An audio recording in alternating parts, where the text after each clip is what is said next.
हूं मुस्कान असमानी और आप देख रहे हैं देश का लोकप्रिय चैनल ए न्यूज टुडे। तो हमारी आज की रिपोर्ट की शुरुआत हम कुछ सवालों से करते हैं। क्या भारतीय जनता पार्टी लोकसभा की कार्रवाई अपने हिसाब से चलाना चाहती है? हिंडनबर्ग रिसर्च रिपोर्ट के बाद जिस तरह की गर्मी सदन में दिखी, उसे देखते हुए अगर कांग्रेस का डिप्टी स्पीकर चेयर पर होता तो क्या होता? क्या भाजपा को इस तरह की आशंका भी सता रही है? राहुल गांधी के भाषण के कई हिस्से कार्रवाई से हटा दिए गए। अगर उस समय चेयर पर कोई और होता तो क्या ऐसा फैसला नहीं होता? सुप्रीम कोर्ट में डिप्टी स्पीकर का मुद्दा जा चुका है। सुप्रीम कोर्ट मोदी सरकार से एक बार फिर खफा है। इस बार मामला जरा अलग है। कॉलेजियम सिस्टम पर तनातनी से बिल्कुल ही अलग है।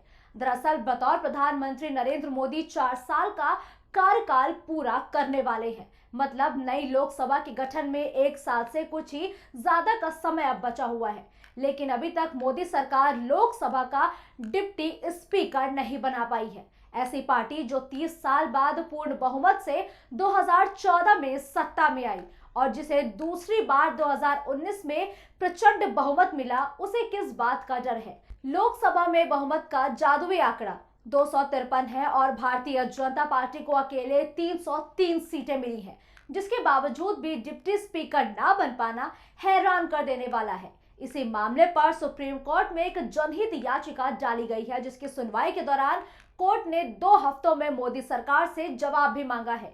लोकसभा में डिप्टी स्पीकर का जिक्र संविधान के अनुच्छेद 93 में है। वही राज्यों में विधानसभा के डिप्टी स्पीकर का जिक्र अनुच्छेद 178 में है। सिर्फ मोदी सरकार ही नहीं, राजस्थान, उत्तर प्रदेश, मध्य प्रदेश, उत्तराखंड, मणिपुर और झारखंड की सरकारों ने भी विधानसभा के डिप्टी स्पीकर नहीं बनाए हैं। राजस्थान और झारखंड को छोड़ बाकी सभी जगहों में बीजेपी ही सत्ता पर काबिज है। उपाध्यक्ष पद की जरूरत कुछ इसलिए होती है क्योंकि लोकसभा में अध्यक्ष की अनुपस्थिति में उपाध्यक्ष ही सदन का संचालन करते हैं। उपाध्यक्ष पर सदन का अनुशासन बनाए रखने की भी एक अहम जिम्मेदारी होती है। वह उपाध्यक्ष कोई विधेयक, वित्त विधेयक है या नहीं, ये भी तय करता है। 2 ऐसे मौके भी आते हैं जब उपाध्यक्ष ने अध्यक्ष का कार्यभार संभाला होता है। पहला ऐसा मौका तब आया जब 1956 में तत्कालीन अध्यक्ष जीवी मावलंकर के निधन के बाद सत्र का संचालन उपाध्यक्ष एम.ए. आयंगर ने किया। 2022 में दूसरा मौका तब आया जब अध्यक्ष जीएमसी बालयोगी का निधन हो गया। उस वक्त संसद में आतंकवाद निरोधी विधेयक पेश किया गया था। महत्वपूर्ण विधेयक को देखते हुए सत्र का संचालन खुद उपाध्यक्ष पीएम सई ने किया था। वह उपाध्यक्ष नहीं होते हैं तो उस वक्त ये विधेयक अगले सत्र के लिए टल सकता है। वही जब भी संसद में कोई प्रस्ताव 2 वोटों से फंसता है तो उपाध्यक्ष वोटिंग कर सकता है।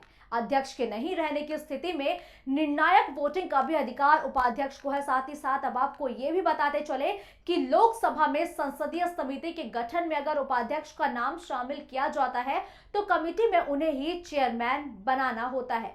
लेकिन ऐसे में अभी तक चेयरमैन नहीं बनाया गया है, तो कई तरीके के तमाम सवाल खड़े हो रहे हैं कि आखिर अभी तक लोकसभा को उसका डिप्टी स्पीकर क्यों नहीं मिला। अगले साल लोकसभा के चुनाव होने हैं, ऐसे में डिप्टी स्पीकर का नहीं मिलना एक बेहद ही अहम सवाल है। और साथ ही साथ प्रधानमंत्री नरेंद्र मोदी यानी कि भाजपा की सरकार पर भी अब तमाम तरीके के सवाल खड़े होने लगे हैं। हमारी आज की इस रिपोर्ट में इतना ही। आप देखते रहिए ए न्यूज टुडे।